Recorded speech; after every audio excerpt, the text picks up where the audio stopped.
Sahabat RFA, selamat datang kembali di Lensa Kreatif Podcast, tempat kita ngobrolin dunia videografi, sinematografi, dan virtual storytelling. Saya Air Afandi siap menemani kalian dalam episode kali ini. Banyak orang berpikir bahwa membuat film atau video itu langsung mulai dari syuting dan editing. Padahal ada satu tahap yang sangat penting sebelum itu, yaitu desain produksi dan pra-produksi. Tanpa persiapan yang matang, produksi bisa kacau, budget membengkak, atau bahkan hasil akhirnya gak sesuai dengan ekspektasi. Maka dari itu, di episode ini kita akan membahas tahapan praproduksi secara lengkap, dari mulai menentukan ide hingga rehearsal sebelum syuting. Oke, kita mulai.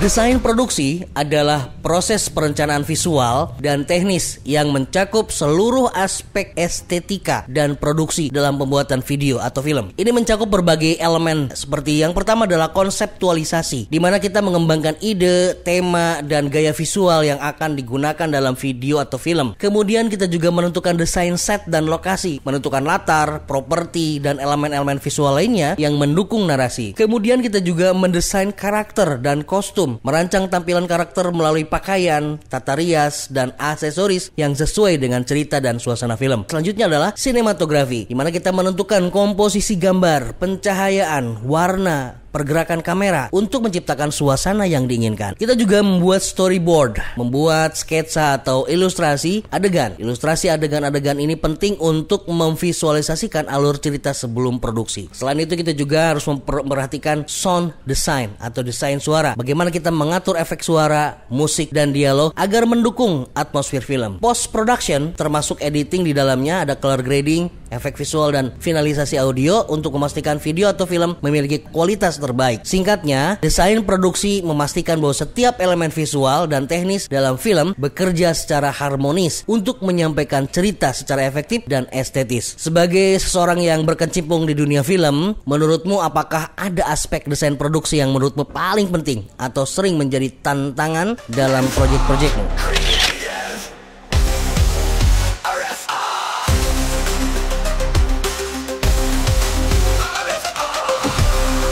Sebuah video atau film selalu berawal dari ide. Tanpa ide yang kuat, cerita tidak akan berkembang dengan baik. Ya, langkah yang pertama adalah menentukan ide. Apa yang ingin diceritakan? Inspirasi bisa dapat dari mana saja. Inspirasi bisa datang dari mana saja. Pengalaman pribadi misalkan, dari berita, atau bahkan imajinasi liar. Setelah ide didapatkan, kita membuat premis. Premis adalah inti cerita dalam satu kalimat. Contoh premis ya, seorang fotografer tunanetra mencoba menemukan siapa yang mengirimkan foto misterius ke rumahnya.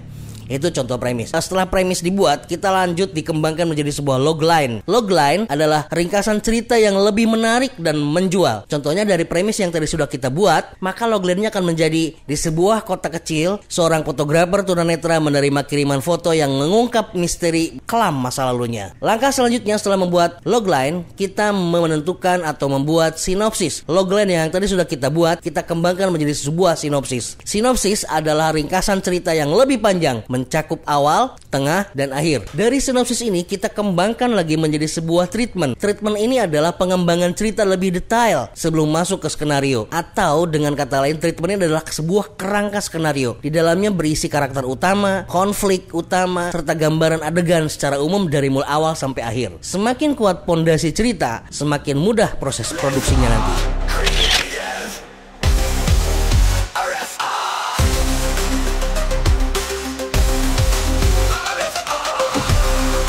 Setelah treatment selesai, langkah berikutnya adalah menulis skenario. Dalam menulis skenario, kita tentu harus memperhatikan struktur cerita, di mana di dalam struktur cerita ini ada 3 babak. Kita gunakan struktur 3 babak. Babak pertama atau Act 1 ini berisi tentang perkenalan karakter dan konflik utama. Kemudian yang kedua adalah Act 2 atau babak kedua, di mana isinya babak kedua ini adalah konflik yang mulai berkembang. Karakter mulai menghadapi tantangan yang besar. Kemudian diakhiri dengan Act 3 atau resolusi, di mana Act 3 adalah akhir dari cerita dan penyelesaian konflik. Struktur skenario ini tidak hanya struktur 3 babak, tapi juga ada struktur 8 babak. Tapi untuk film pendek kita gunakan struktur 3 babak saja. Selanjutnya adalah format penulisan skenario yang benar. Yang pertama adalah kepala scene. Kepala scene ini terdiri dari nomor scene, kemudian keterangan interior atau eksterior, INT atau IXT, kemudian ada keterangan siang atau malam, kemudian ada keterangan lokasinya di mana, dan kemudian ada keterangan talentnya siapa. Kemudian bagian kedua adalah aksi. Aksi ini adalah terdiri dari deskripsi apa yang dilakukan oleh aktor, apa yang harus dilakukan oleh aktor, dan apa yang harus disiapkan oleh artistik dan lain-lain. Setelah itu dilanjutkan dengan dialog. Dialog ini ditulis menjorok agak ke tengah dengan nama tokoh, dan dialognya tidak perlu pakai tanda petik. Kemudian setelah itu dilanjutkan dengan transisi yang berisi bisa dituliskan fade in, kemudian fade out, atau crossfade, atau dissolve to, atau cut to cut, atau cut in, atau cut away. Ini tergantung dari imajinasi si penulis. Nah, dalam penulisan skenario biasanya kita buat di beberapa aplikasi ya.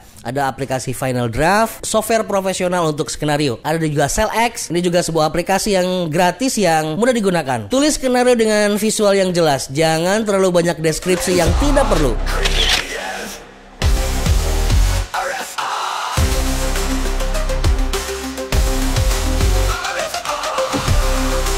Setelah skenario selesai, sekarang kita masuk ke tahap teknis, yaitu membreakdown skenario. Kenapa breakdown skenario ini penting? Karena dengan breakdown skenario kita bisa menentukan kebutuhan produksi, lokasinya di mana, propertinya apa saja, efek khususnya apa saja, dan lain-lain. Kemudian memudahkan penyusunan jadwal syuting. Kita juga bisa menghitung budget secara lebih akurat. Cara membreakdown skenario yang pertama adalah satu, identifikasi lokasi dulu. Kita buat berapa lokasinya ya, lokasi A, lokasi B, lokasi C, lokasi D. Urutkan sini berapa saja. Kemudian waktunya, day dan night, mana day mana night. Kemudian karakternya per tokoh, karakter A berapa scene, karakter B berapa scene, karakter C berapa scene. Kemudian selanjutnya adalah properti A apa saja, properti tokoh B apa saja, properti karakter C apa saja, di scene berapa saja. Begitu juga dengan wardrobe dan spesial efek dalam setiap adegan, dalam setiap scene. Gunakan warna berbeda untuk setiap elemen agar lebih mudah dibaca. Semakin rapi breakdown skenario, semakin lancar proses produksinya nanti.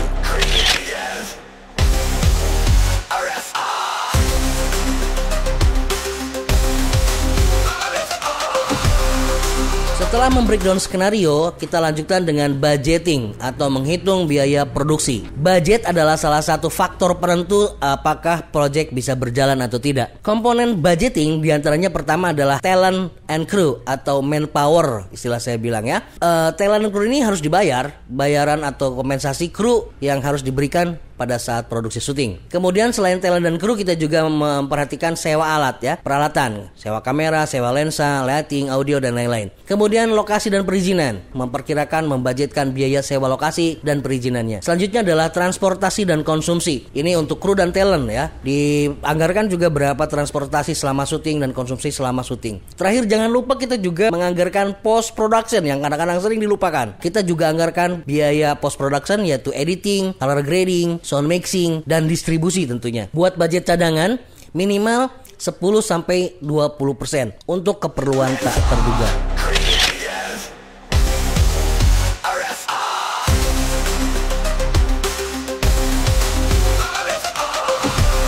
Selanjutnya adalah menentukan kru produksi dan talent. Tim yang solid adalah kunci sukses produksi. Apa saja kru produksi dalam sebuah film ataupun sebuah video? Yang pertama adalah sutradara. Sutradara adalah pemimpin kreatif dari sebuah proyek. Kemudian ada director of photograph atau DOP yang bertanggung jawab atas visual. Kemudian yang ketiga adalah art director yang mengatur set dan properti. Kemudian ada sound designer yang mengelola audio dan sound effect. Setelah kru inti didapatkan, kita juga menentukan talent atau pemeran. Ini talent bisa didapatkan dari casting. Casting bisa berdasarkan karakter yang sudah ditentukan di skenario. Lakukan screen test untuk melihat kecocokan aktor dengan karakter. Pilih talent yang bisa membawakan emosi karakter dengan baik, bukan karena berdasarkan tampilan fisik cakep atau ganteng saja.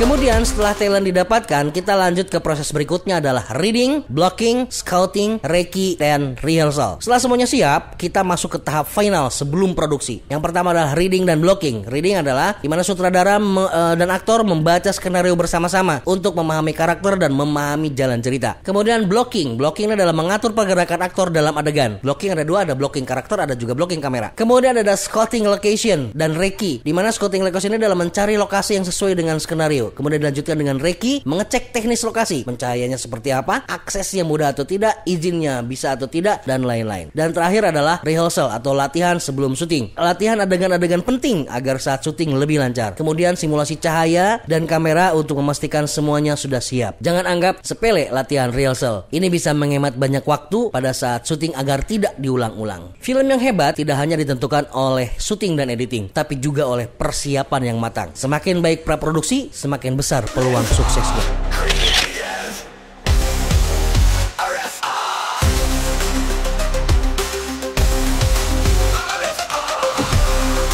Oke, sahabat RFA, itu tadi pembahasan tentang desain produksi dan tahapan praproduksi. Semoga episode ini bisa membantu kalian dalam merancang produksi film atau video dengan lebih profesional. Jangan lupa subscribe RFA Corner dan podcast Lensa Kreatif ini. Share ke teman-teman kalian, dan kalau ada pertanyaan atau request bisa DM ke Instagram berikut ini. Sampai jumpa di episode berikutnya, dan teruslah berkarya dengan kreativitas kalian. Salam Lensa Kreatif.